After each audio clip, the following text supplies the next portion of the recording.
Barang magic gempak part 1. Masa saya pergi awesome tu geng, saya jumpa barang magic banyak gila geng. So saya pilih lah yang ni. Saya bayar dan buat magic. Dekat sini ada bekal duit geng. Apa yang paling best bila saya buka kan dia, saya tunjuk depan belakang normal betul. And then saya masukkan duit, nampak tak? Dia fit, dia muat-muat saja. Dia memang keras tau.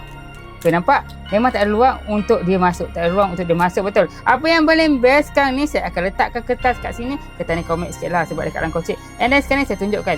Dekat belakang dia macam ni, depan dia macam ni. And then sekarang ni fokus. Saya akan ambil pen, slow saya cocokkan. Nampak tak geng? Wow. Nampak tak? Macam mana boleh tembus?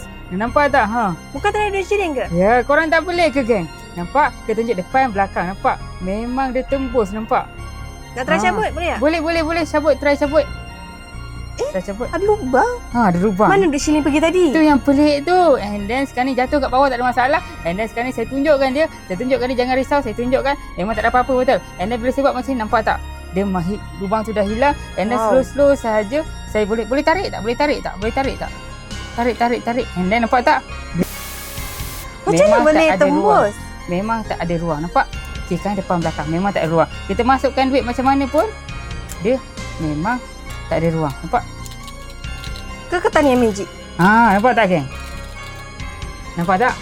Magic. Tenang kan?